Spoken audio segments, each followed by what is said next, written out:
Good morning all of you class. आप सभी लोगों का स्वागत है आपके अपने चैनल में सफलता की ओर नए कदम में। जीवन में यदि सफल होना है तो आज के क्लास को बिल्कुल मिस नहीं करना है। आप अगर हमारे चैनल पे नए हैं तो चैनल को सब्सक्राइब कर लें, घंटी को दबा दें ताकि आपको जैसे ही मैं वीडियो डालूँ तो आपको नोटिफिकेशन मिल सके। और ये वीडियो आप अपने सभी जानने वाले लोगों तक ज़रूर शेयर कीजिएगा, क्योंकि जो आज आपको बताने चल रही हूँ ये शायद ही आपको कहीं मिलेगा। ये बहुत ही इम्पोर्टेंट चीज़ है। और हमारे यहाँ क्लास में जो सिलाई करने वाली बच्चियाँ हैं और जो पार्लर सीखने वाली बच्चियाँ हैं या फिर दुनिया के किसी भी क्षेत्र में आप अगर काम कर रहे हैं तो ये चीज़ सबके लिए बहुत ही इम्पोर्टेंट है। संचार कौशल, जिसका नाम है संचार कौशल। आज मैं आप लोगों को ये स्किल पढ़ाने चल रही हूँ। कौन सा स्किल माने क्या होता है? कौशल। कौशल माने क्या होता है? कला, गुण, हुनर। तो ये हुनर जो है आप अपने जीवन में, अपने शरीर में, अपने आप में अगर शामिल करके रखेंगे, अपने एक्टिविटी में रखेंगे तो आपके आने वाले सभी कस्टमर्स और आप जिस क्षेत्र में काम करेंगे आपके एम्प्लॉयज़ आपसे हमेशा प्रभावित रहेंगे। आपका संचार कौशल कैसा है ये आपके ऊपर डिपेंड करता है। कौशल होता क्या है या संचार क्या है? हम बात कर रहे हैं संचार का, तो ये संचार क्या है कोई बताएगा? संचार, संचार मतलब क्या होता है? संचार कौशल, मैं इसकी बात कर रही हूँ। संचार कौशल, ठीक है। संचार कौशल जो ये है हमारे जीवन का एक ऐसा अभिन्न अंग है जिसके बगैर किसी भी चीज़ की कल्पना कर पाना बहुत ही कठिन है। अभी हम और आपके बीच में जो ये बातचीत हो रही है ये क्या है? ये संचार कौशल है। ये किस प्रकार का संचार कौशल है? शाब्दिक संचार कौशल, मतलब हम शब्दों के द्वारा बोल के संचार कर सकते हैं, बता रहे हैं आपको। और यहाँ किस प्रकार का संचार कौशल हो रहा है? ये आप ब्लैक बोर्ड पे लिखा हुआ यदि देख करके पढ़ पा रहे हैं तो ये क्या है? लिखित संचार कौशल है। अच्छा, तो अभी आपको मैं बता रही हूँ कि संचार कौशल, ठीक है। संचार कौशल के कितने प्रकार होते हैं, संचार कौशल क्या होता है, संचार कौशल के कौन कौन से मुख्य भाग होते हैं, सारी चीज़ों को मैं आपको बताऊंगी। पर एक ही वीडियो में सारी चीज़ें समझ कर पाना या एक ही साथ आप लोगों का पूरा क्लासेस दे पाना बहुत लंबा हो जाएगा। तो मैं आज आपको मोटी मोटा जो चीज़ें आपको, सारी चीज़ें मैं आपको पढ़ाऊंगी। आपके लिए ये सिलेबस में एक तरफ एक ऐड किया हुआ है कि आपके अंदर ये संचार कौशल होना चाहिए। होने के लिए क्या है, हर किसी के अंदर है। आप अपने घर में भी डेली संचार कौशल कर रही हैं, मेरे यहाँ आती हैं, मेरे से भी बात करती रहती हैं, कहीं सामान लेने जाती हैं उनसे भी बात करती रहती हैं। फिर भी हमें इस कौशल को सीखने की क्या आवश्यकता है? आवश्यकता है क्योंकि इसकी बहुत सारी बारीकियां हैं जो आपको आगे ले जाती हैं, जो आपको निखारती हैं, जो आपको एक क्या कहते हैं, परिपक्व बनाती हैं। तो ये संचार को इंग्लिश में क्या कहते हैं? Communication skill. कम्युनिकेशन स्किल का मतलब COMMUNICATION,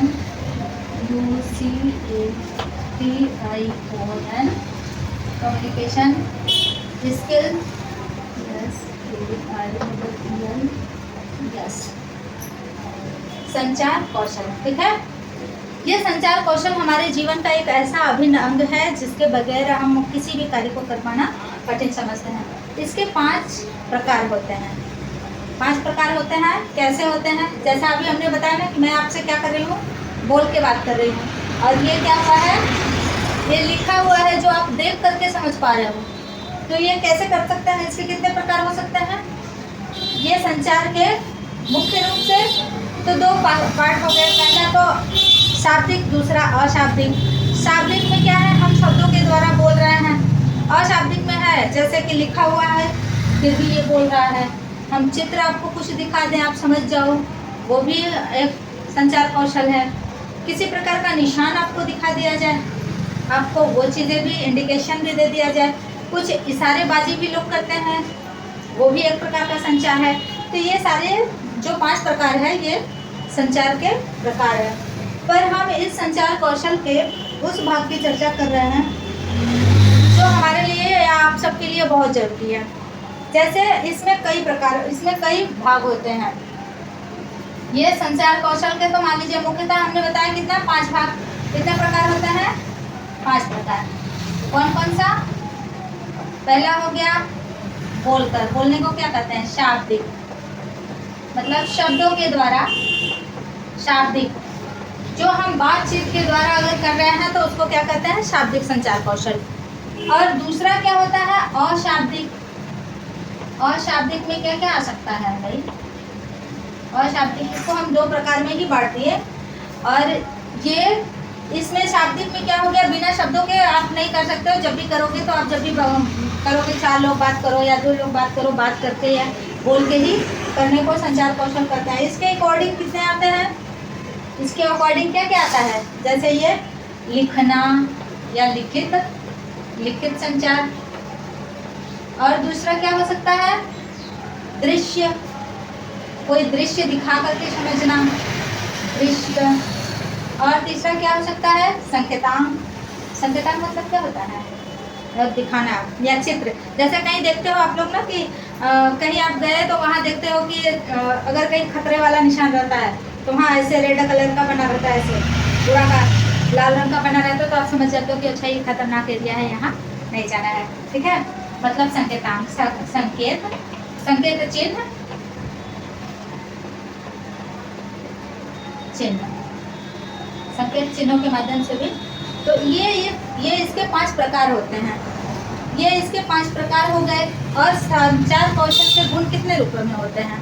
इनके ये प्रकार हो गए। और इनको अब हम कैसे कैसे इसको प्रभावशाली बनाने के लिए, किस तरीके से अपने जीवन में लाने के लिए इसके अलग अलग जो हमारे गुण संचार के जो आयाम प्रकार है उसको कैसे शामिल करते हैं, उसके लिए आज हम बात करेंगे। इसमें देखिए संचार कौशल के जो भाग हैं, इसके जो भाग हैं ये कई प्रकार के होते हैं। ये हर भागों को आप अपने जीवन में अच्छे तरीके से उतारिए। अगर आप एक बिजनेसमैन बनने जा रही हैं या एक सिलाई और एक पार्लर का आप अपना ओपनिंग करने जा रही हैं, तो ऐसे कंडीशन में आपके बॉडी में, आपके नॉलेज में, आपके अंदर, आपके बिहेवियर में ये संचार का एक ऐसा गुण होना चाहिए जिससे आपके क्लाइंट को, आपके ऊपर रखने वाले कहने वाले व्यक्ति के विश्वास को किसी भी प्रकार का ठेस न पहुँचे। और इस चीज़ को आप अपने हिसाब से बहुत समझदारी और बहुत ही सूझबूझ के साथ आपको सुलझाना पड़ता है। तो हम पहले भाग की बात कर लेते हैं। पहला भाग क्या आज मैं बताते जा रही हूँ? सुनने का कला। सुनने का कला या सुनने का कला बोल लो या कौशल लिख लो। आपको मैं कौशल की बात कर रही हूँ तो कौशल ही बात कर ले रहे हैं, सुनने का कौशल। ठीक है, आज मैं इसी फैक्टर्स पे आपसे बात करूँगी, सुनने का कौशल। हमारे यहाँ पार्लर में या हमारे यहाँ सिलाई में आप लोगों के बीच में कई सारे ऐसे कस्टमर्स आते हैं जो अपनी कई सारी बातें आपको बता जाते हैं। आपको मैं बोलती हूँ कि जब आप उनका थ्रेडिंग कर रहे हो या फिर उनका मसाज कर रहे हो तो आप उनसे फ्रेंडली हों और आप अपने अंदर इस तरीके का व्यवहार बना के रखिए, अपने अंदर ये मजबूती, अपने अंदर वो सामर्थ्य रखिए कि उनकी बातों को सुन करके किसी दूसरे से शेयर ना करें। आपके अंदर ये कला बहुत ज़बरदस्त होना चाहिए। सुनने का कौशल जो है ये आपके अंदर बहुत मजबूती से होना चाहिए। अगर आप किसी को सुनने की क्षमता रखते हैं तो आप अपने काम को बड़े ही आसानी से और उस व्यक्ति के प्रश्नों को, जिज्ञासाओं को, उस व्यक्ति को बहुत गहराई से आप अच्छी तरह समझ सकते हैं। उसके कहने के पीछे के भाव को समझ पाएंगे, उसका उद्देश्य क्या है वो समझ पाएंगे। और भाव को समझने के लिए या उसका उद्देश्य क्या है ये समझने के लिए आपको भी क्या करना है, इसके साथ साथ क्या होना चाहिए? समझदार भी होना चाहिए। समझने की क्षमता, समझने की क्षमता भी आपके अंदर होनी चाहिए। समझने की कौशल या समझने का कौशल कर लेते हैं। हम कौशल की बात कर रहे हैं तो क्षमता हो या कौशल हो, शब्दों में चेंजिंग होने से बहुत सारी चीज़ें चेंज हो जाती हैं। तो जैसे ही अगले व्यक्ति, आजकल के युग में क्या होता है, कभी कभी ऐसे भी देखते नहीं हैं, अगल बगल या अपने घर परिवार में अक्सर होता रहता है ना कि आपसे अगर कोई जल रहा है, आप गए उससे बगल वाले से उसके बारे में पूछने, दीदी ये कैसी हैं, मुझे इनसे ये काम था। तो अगर उसके अंदर उसके प्रति ज्वेलस की भावना है या फिर उससे वो घृणा कर रहा है, भले ही वो उस तरीके का व्यक्ति नहीं है, फिर भी जिस क्वालिटी का वो आपके सामने वाला है, जिससे आप राय लेने जा रहे हैं, मायने ये रखता है कि आप कैसे व्यक्ति से बात कर रहे हैं। जिस टाइप का जिस कैटेगरी का वह व्यक्ति है, जिस प्रकार की उसकी थिंक है, जिस प्रकार की उसकी प्रवृत्ति है, उसी अकॉर्डिंग, उसी के अनुसार अगले व्यक्ति के बारे में वो जज करेगा, अगले व्यक्ति के बारे में आपसे कमिटमेंट करेगा, अगले व्यक्ति के बारे में आपको बताएगा। ऐसे कंडीशन में आप क्या करेंगे, जैसा उसने बताया, अगर आपके अंदर समझने की शक्ति नहीं है, समझने की शक्ति नहीं है, तो आपका ये सुनने का कला व्यर्थ है। आपने सुनने में इतना बिलीव कर लिया, सुनना बड़ी अच्छी बात है, पर इसको सही से सुनो। अगले व्यक्ति को सुनो, फिर जिससे आप मिलने जा रहे हो, जिसके बारे में आप जा रहे हो मिलने, या उसके बारे में आप जिससे मिलना चाह रहे हो, उसके बारे में आप सच्चे से सही तरीके से अपने अनुसार अपनी समझ को विकसित करिए और उसको जानिए कि वो किस तरीके का है, क्या सही है। अगला व्यक्ति जिस तरीके का कमिटमेंट उसके बारे में किया है, क्या वो सही है। अगर वो गलत है तो आप ये सोचो कि इसके कहने के अनुसार, किसी के बताने के अनुसार आपने जो सुनने की शक्ति रखी थी, उसका आपने सही से इस्तेमाल कर पाया या नहीं कर पाया। तो बहन मेरी, भाई मेरे, चाहे जो कोई भी हो, आप सुनने की शक्ति भी भरपूर रखिए और समझने की ताकत भी भरपूर रखिए। अपने जीवन में, अपने आसपास में, या आपके बिजनेस में, आपके या कहीं भी आप किसी भी जगह आप सेटल हैं, बहुत सारे लोगों के साथ अक्सर ऐसा होता है कि अगला व्यक्ति आपको क्या क्या बता दिया अगले व्यक्ति के बारे में, और आप उसी बात को सुन करके समझने की अपनी शक्ति को शून्य बना के रखे हैं। बहुत समझदार भी होकर के भी कितने लोग कभी कभी ना, बहुत समझदार लोग भी कभी कभी क्या करते हैं, उनकी वही आंखें दिखती है जो अगला व्यक्ति उसके यहाँ भरा होता है। तो उन आंखों के चश्मे से नहीं देखना है, आप अपने सुनने का कला अपने यहाँ मजबूत रखिए। फिर उसके बाद आप समझने की शक्ति को स्ट्रॉन्ग रखिए और अपने समझ के अनुसार उस व्यक्ति के बारे में जानिए और समझिए। फिर उसके बाद उसके बारे में कमेंट करिए और अपने लाइफ में आगे बढ़िए। और अगर आपको समाज में तरक्की करनी है, उन्नति करनी है, तो अच्छे तरीके से सुनो, सुनो, समझो, फिर उसके बाद कोई रिएक्ट करो। अगर आप अपने यहाँ किसी बिजनेस, जैसे आप पार्लर में अगर सिखा रही हैं या कहीं सिखा रही हैं, तो ऐसे कंडीशन में अगर आपके यहाँ कोई क्लाइंट आता है, आपसे कोई बात कहा, आप देवरानी आई, आपसे थ्रेडिंग बनवाई और अपने घर परिवार की 2-4 बातें बता के गई। अब जेठानी अगर आ जाए तो आप क्या करेंगी, देवरानी की बात जेठानी से कह दीजिए। तो ऐसे कंडीशन में क्या होता है, आप क्या करवा दी, लड़ाई झगड़ा मारपीट करवा दी।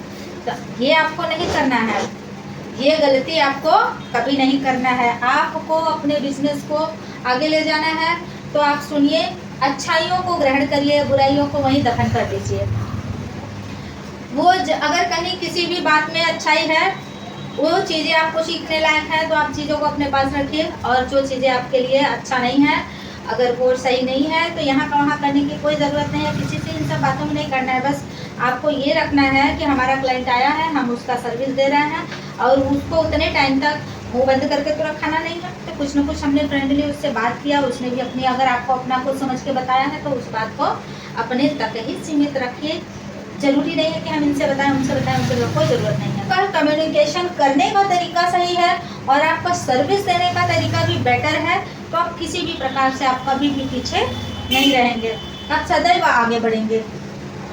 और इसके साथ साथ देखिए, जीवन में हर इंसान को ये होना चाहिए कि ये समझ जो चीज़ है, ये लिखना बहुत आसान है, सेकंड लगे, लेकिन समझ रखना बहुत बड़ी बात है।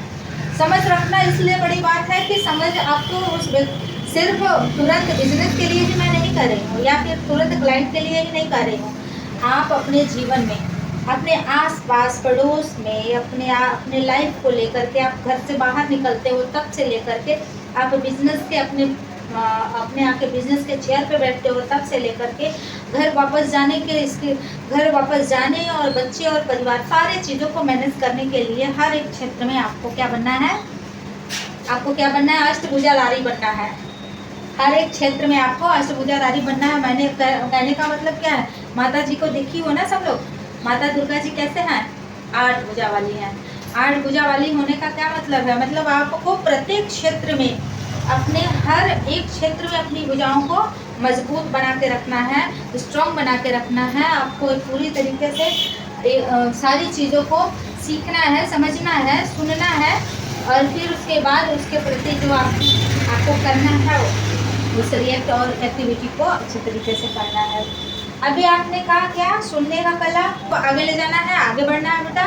तो आप अपने अंदर ये स्किल, अपनी भावनाएं अपने आप को अच्छे तरीके से रखो, सुनो अच्छे से, समझो, कभी भी फिजूल के काम में अपने आप को इन्वॉल्व मत करो। जितना खुद अपने बचा के रखोगे, आप अपने टाइम को बचा के रखोगे और अपने बिजनेस को उतना ही तेजी से आप आगे ले जा पाओगे। यहाँ वहाँ के फिजूल के लोगों के बीच में फंसोगे तो आप क्या करोगे, पीछे जाओगे। अगर आप सफल होना है, आगे बढ़ना है, अच्छी संगत रखो।